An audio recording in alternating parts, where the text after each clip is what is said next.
Hello student, सभी को नमस्कार। और जैसा कि आप देख रहे थे, हम पढ़ रहे थे ब्लड। और ब्लड में आपने पढ़ा था क्या? ब्लड में आपने पढ़ा था उसका इंट्रोडक्शन, और इंट्रोडक्शन के साथ में आपने पढ़ा था ब्लड का कंपोजिशन। और ब्लड का कंपोजिशन जो आपने पढ़ा उसमें आपने 2 पार्ट पढ़े थे। एक आपने पढ़ा था क्या?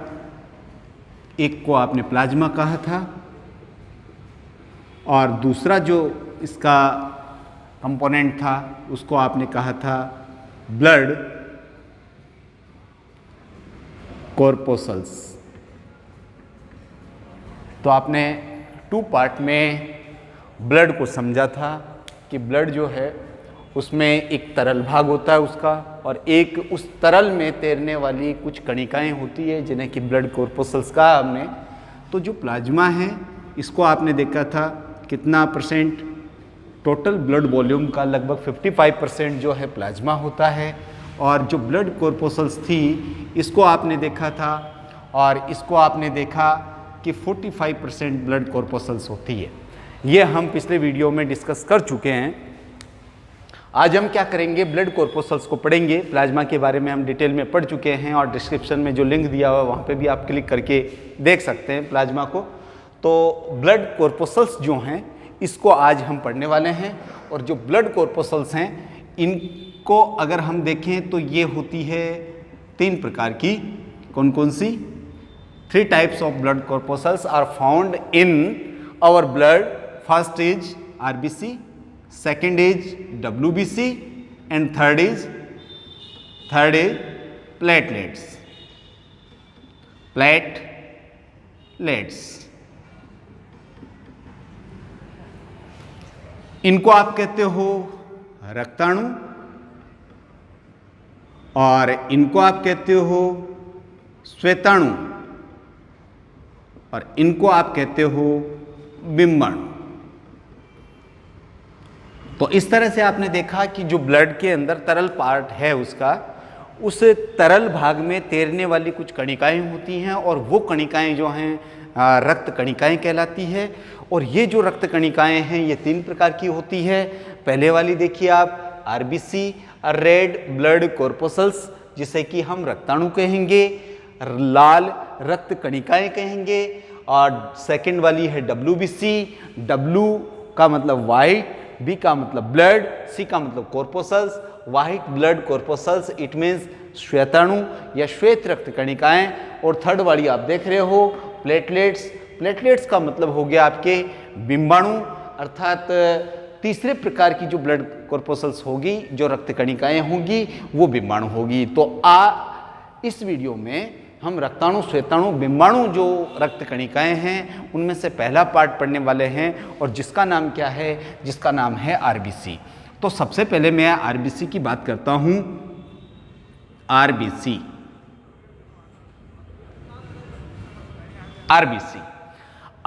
जो है इसी को हम क्या कहते हैं? एरिथ्रोसाइट्स कहते हैं।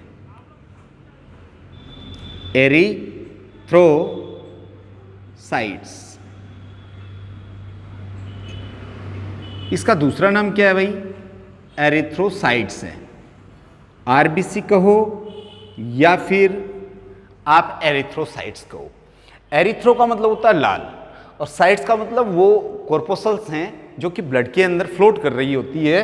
तो RBC कैसी है? एरिथ्रोसाइट। एरिथ्रो का मतलब लाल होता है, तो ये लाल रक्त की कणिकाएं हैं। तो मैं इनको ये कहूँगा कि RBC क्या है? RBC लाल रंग की वे कणिकाएं हैं जो कि ब्लड के अंदर फ्लोट कर रही होती है, ब्लड के अंदर तैरती रहती है, और यही कारण है कि इनको एरिथ्रोसाइट्स भी कहते हैं। अब हम बात करते हैं कि भाई RBC का जो नंबर है उसकी बात करें तो ये जो RBC है इसको एक लाइन में हम कह सकते हैं कि जो टोटल ब्लड वॉल्यूम होता है, ब्लड वॉल्यूम, जो टोटल ब्लड वॉल्यूम है उसका 45% टोटल ब्लड कॉर्पोसल्स है। और टोटल ब्लड वॉल्यूम के अंदर जो ब्लड कॉर्पोसल्स हैं 45%, इन 45% का 99% जो है 99% कौन होती है? RBC होती है। पहली चीज क्लियर हो जानी चाहिए कि 3 प्रकार की हम कणिकाएं पढ़ रहे हैं, श्वेत रक्त कणिकाएं, लाल रक्त कणिकाएं और बिंबाणु। इन तीनों में को जोड़ दें और इनको 100 मान लें तो 100 में से 99% कौन होगा? 99% होगा आरबीसी, या मैं कहूं रेड ब्लड कॉर्पोसल्स। तो पहला करेक्टर इसका ये हो गया। अब मैं क्या करता हूं, ये जो आरबीसी है इसकी शेप देखता हूं। क्या देखता हूं भाई? शेप,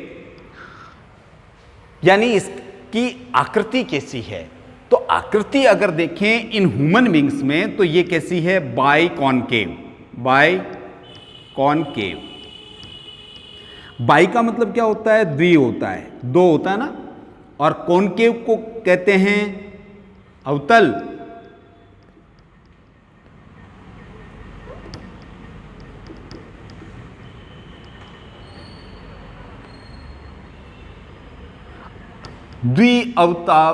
अवतलावतल, ये कैसी होती है भाई?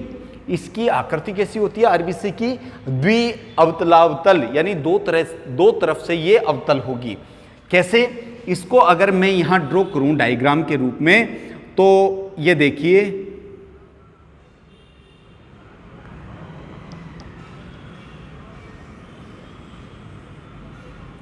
ये देखिए, ये अंदर धसा हुआ भाग है और ये अंदर धसा हुआ भाग है। तो ये जो है ये क्या है? आपकी आरबीसी है। तो आप देख रहे हैं कि इसकी मैंने शेप समझाई। शेप में हमने देखा कि जो इसका आकृति है दिखने में कैसी लगती है? दो तरफ से अवतल, यानी दो तरह से इसकी जो पीएम है प्लाज्मा मेम्ब्रेन में अंदर की तरफ धसी हुई है।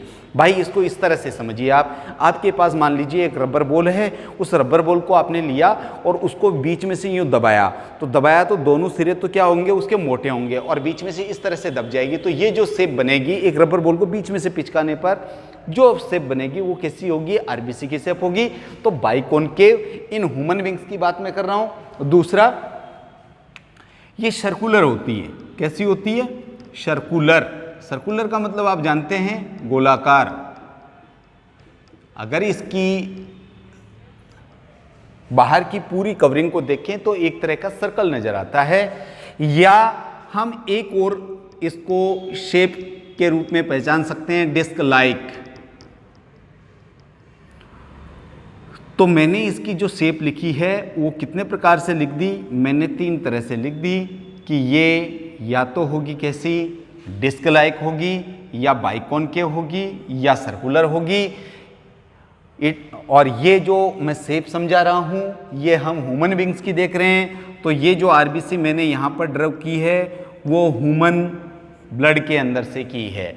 तो आरबीसी जो है इसकी शेप देखें तो वो इस तरह से नज़र आती है। अब हम देख लेते हैं साइज।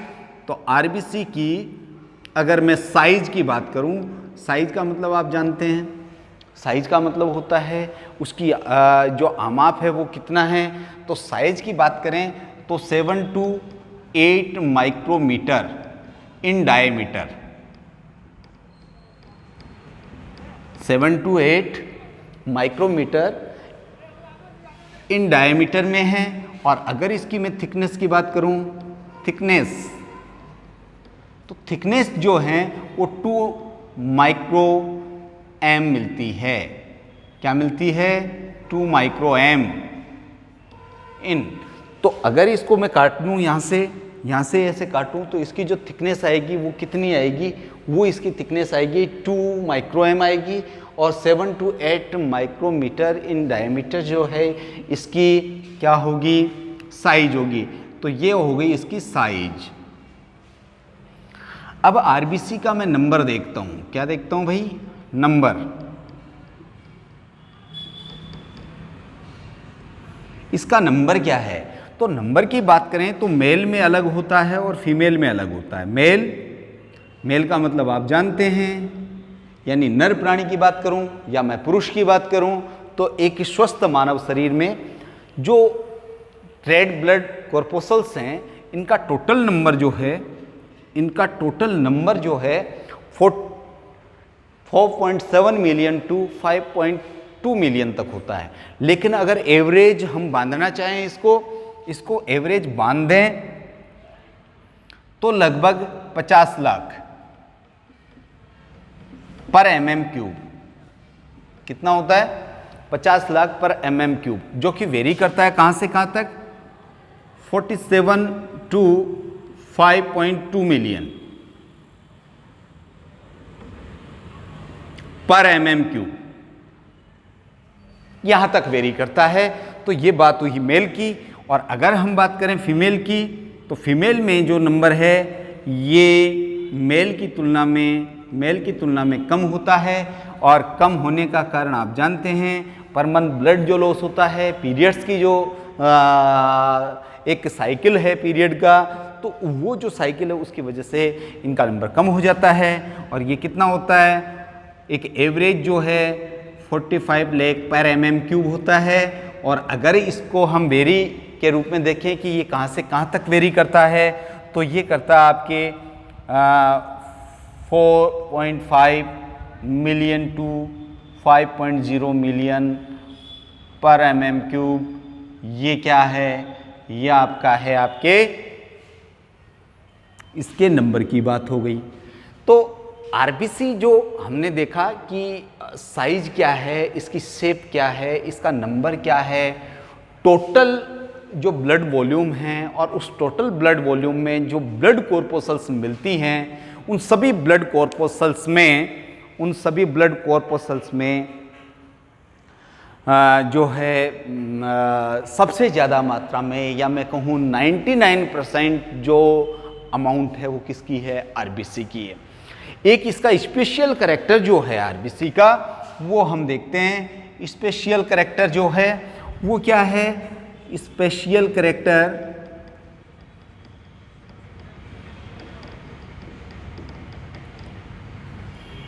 अगर हम स्पेशल करैक्टर की बात करें, यानी विशेष पहचान क्या है, तो ये न्यूक्लियस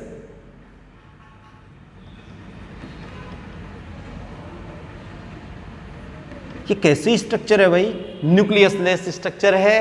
अर्थात ये ऐसी कोशिकाएं हैं, इस तरह की कणिकाएं हैं कि जिनके अंदर क्या नहीं मिलेगा? न्यूक्लियस नहीं मिलेगा।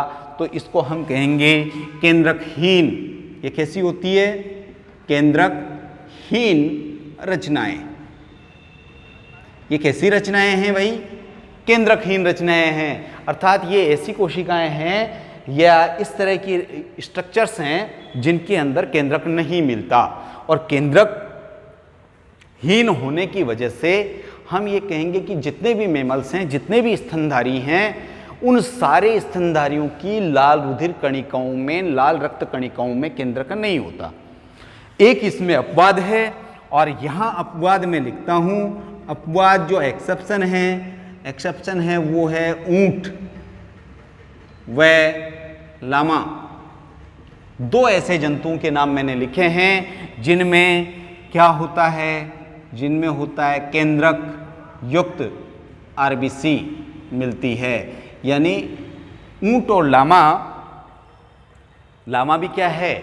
अमेरिकी महाद्वीप में मिलने वाला ऊंट जैसा जानवर है।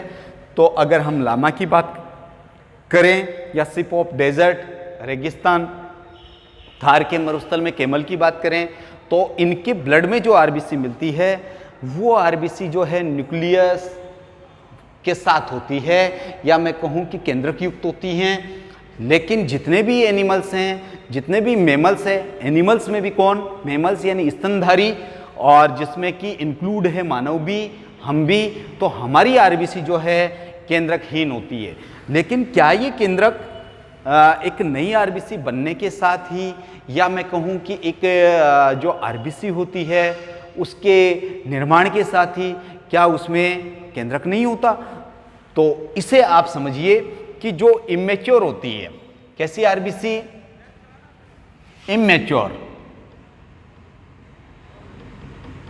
इमेच्योर आरबीसी जो होती हैं वो न्यूक्लियस के साथ होती है। क्या होती है? न्यूक्लियस होता है। और जैसे ही आरबीसी अपने फंक्शन को करने के लिए, अर्थात ट्रांसपोर्ट ऑफ ऑक्सीजन जो है उसका वहन करने के लिए जब मैच्योर हो जाती है, तो न्यूक्लियस लेस हो जाती है। इमेच्योर जो है न्यूक्लियस के साथ में आरबीसी होगी, और जो मेच्योर आरबीसी है वो न्यूक्लियस लेस होगी। तो ये हमें थोड़ा सा ध्यान में रखना है। अब बात आती है कि भाई जो आरबीसी है इसका ओरिजिन कहाँ होता है, आरबीसी जो है इसकी लाइफ स्पेन कितनी है, कितने दिन जीती है। तो अगर हम यहाँ से बात करते हैं इसकी लाइफ की, लाइफ स्पेन, तो इसकी लाइफ स्पेन कितनी है, तो लाइफ स्पेन में देखें तो इसकी लाइफ स्पेन आती है 120 डेज, यानी अप्रोक्सीमेट कितना है भाई, अप्रोक्सीमेट 4 महीने तक आरबीसी जिंदा रहती है। ये तो इसका जीवन काल हो गया। लेकिन मैंने एक चीज और बताई कि इसका ओरिजिन कहाँ होता है।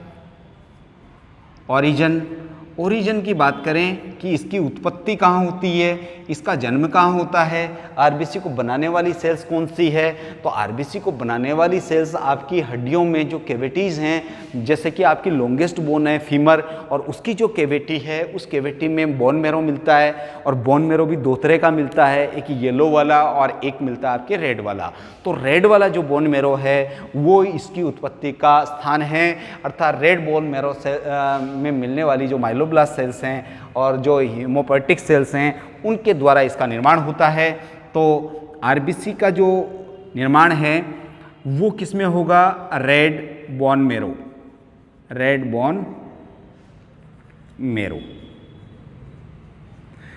बोन मैरो में आरबीसी का निर्माण होगा। इसे हम कहते हैं लाल